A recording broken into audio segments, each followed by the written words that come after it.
Assalamu alaikum. Good morning. Since we are in the hot summer months, I want to talk about what do we do in construction during the hot weather. We have, of course, two directions for hot weather. We have one direction, which is the civil engineer responsible for pouring concrete during hot weather. And to do that, the ACI requires the following. Even though it's hot weather, the concrete must be the same quality as if it is not hot weather. So you have to do whatever you have to do to make the concrete good quality. So we don't accept anything but good quality. This is in regarding to civil engineer. Now, in regarding to the equipment you are using as a civil engineer, hot weather requires the following.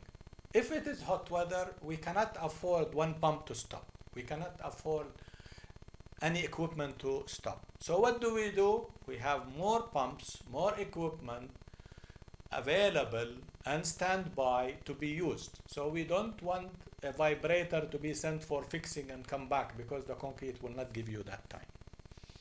So what we are increasing equipment. We are putting more equipment because we cannot afford waste time. Now, what about manpower? Manpower, of course, we don't like to be under the direct sun. So we say what to do. Again, in manpower, we do the same thing.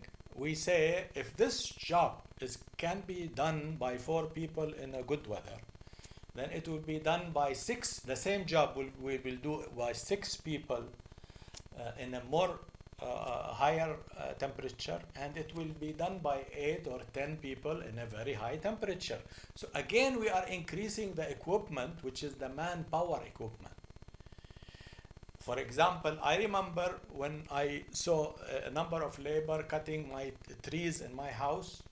They will come as 4 or 5 people, and they will sit under the tree, and only one guy will go up and cut the leaves and go down.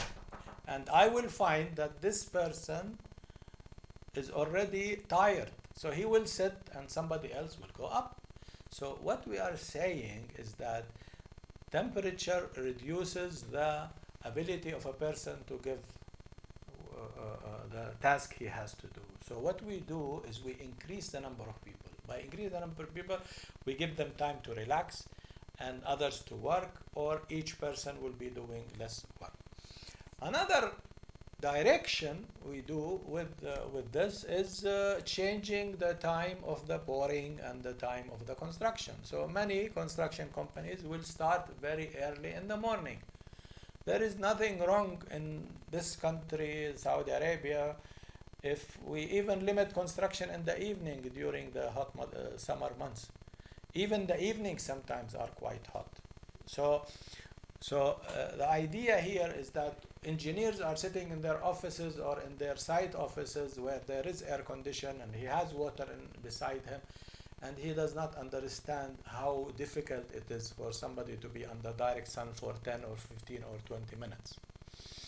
So the safety of the labor is very important, but as civil engineers, we have to understand the difficulty they are facing. And in order for us to help them, because we know it's difficult, we increase their number to reduce the amount of work they have to do. Okay? And we don't push on them more than their body can control. Thank you very much.